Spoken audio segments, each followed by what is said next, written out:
Hello दोस्तों, कैसे हैं आप सभी। उम्मीद करती हूँ आप सभी बहुत अच्छे होंगे, कुछ नई बुक्स पढ़ रहे होंगे और अपने नॉलेज को और बढ़ा रहे होंगे। आज मैं आपको एक बहुत ही फेमस कहानी सुनाने जा रही हूँ और ये कहानी स्वयं भगवान बुद्ध के जीवन से है।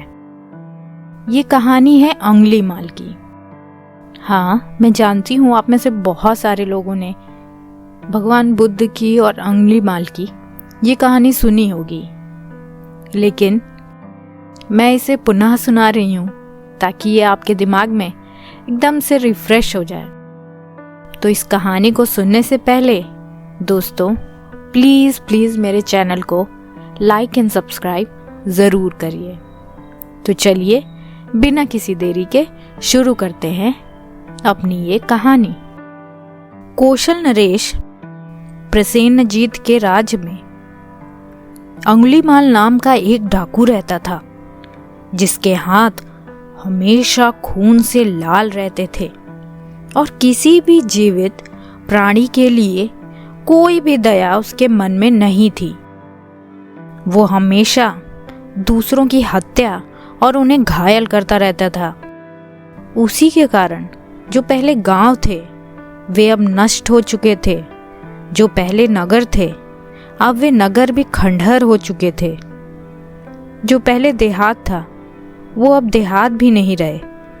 हाँ, और जिस किसी व्यक्ति की वो हत्या करता उसकी एक उंगली काटकर अपने माला में लगा लेता था।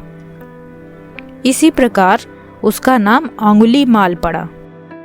एक समय जब तथागत श्रावस्ती के जेतवन में ठहरे हुए थे, तब उन्होंने डाकू अंगुलीमाल द्वारा किए गए विध्वंस के विषय में सुना।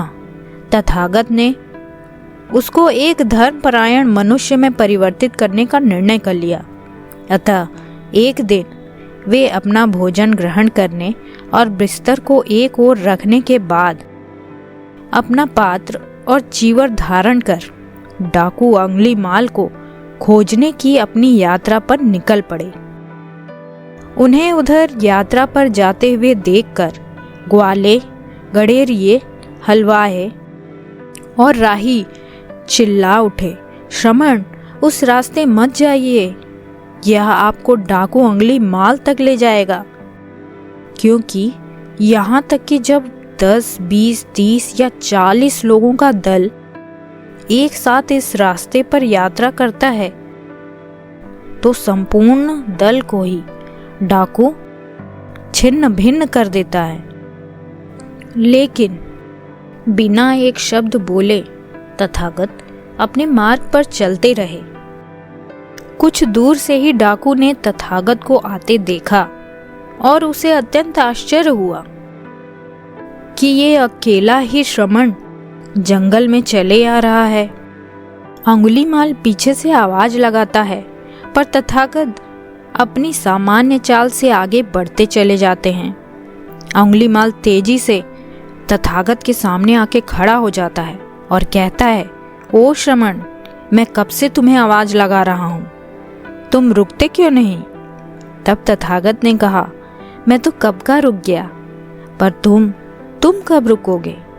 इस पर अंगुलीमाल ने कहा, तुझे मुझसे डर नहीं लग रहा। देख मैं कितना खतरनाक, कितनों की हत्या कर चुका हूँ, आज तेरी बारी है। मैं आदि मानव हूँ। तथागत ने कहा, तुम मानव हो मेरी तरह, मानव को भला दूसरे मानव से कैसा डर।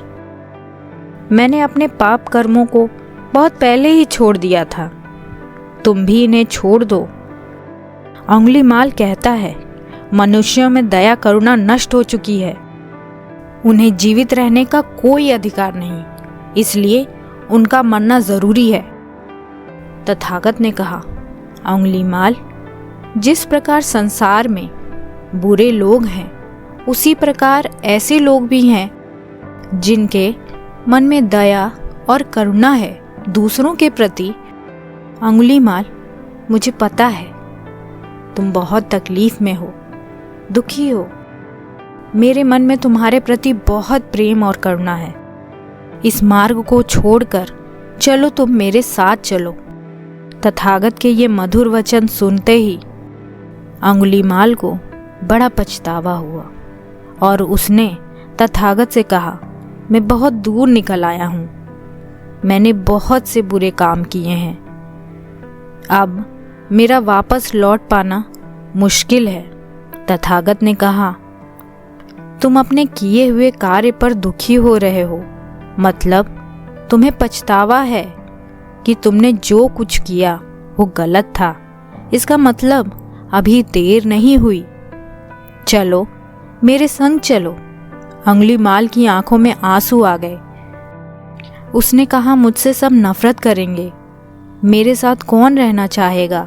तो तथागत ने कहा, यहाँ हर तरह के लोग हैं, जिनके मन में प्रेम और करुणा है वो तुम्हें जरूर अपनाएंगे, और अगर तुम इस बुराई के मार्ग को छोड़ने को तैयार हो तो मैं तुम्हारा संरक्षण करूंगा, तुम पर कोई आंच नहीं आने दूंगा। ऐसा कहते हुए अंगुलीमाल ने बुद्ध के चरणों में अपने हथियार रख दिए और उनके चरण पकड़कर रो पड़ा। अपने गले में पहनी हुई उंगलियों की माला को उसने दूर फेंक दिया और बुद्ध से कहा, मुझे अपना शिष्य बना लो शमन। और इस घटना के बाद अंगुलीमाल ने अपने सारे बुरे कर्म छोड़ दिए और उसने भी धम्म की दीक्षा ली, परिव्राजक बना और एक भिक्षुक बन गया। उसके अंदर का परिवर्तन ऐसा हुआ कि वह अब भिक्षा पे ही निर्वाह करने लगा। ये कहानी बताती है कि इतना खतरनाक डाकू जब बुद्ध के संपर्क में आया तो उसने सारे बुरे काम छोड़ करके अपने अंदर की सारी बुराइयों का त्याग करके धम्म की दीक्षा ली और पूर्ण रूप से भिक्षुक बन गया। यहाँ तक कि अपनी जीविका उपार्जन के लिए भी वह भिक्षा पर ही निर्भर रहने लगा। यह परिवर्तन अद्भुत था और अकल्पनीय था, पर यह बुद्ध ने सच करके दिखाया। दोस्तों, इसी के साथ ये कहानी को हम अंत करते हैं। मिलते हैं एक और नई कहानी के साथ। इस वीडियो को पूरा देखने के लिए आपका बहुत बहुत धन्यवाद और नमो बुद्धाय।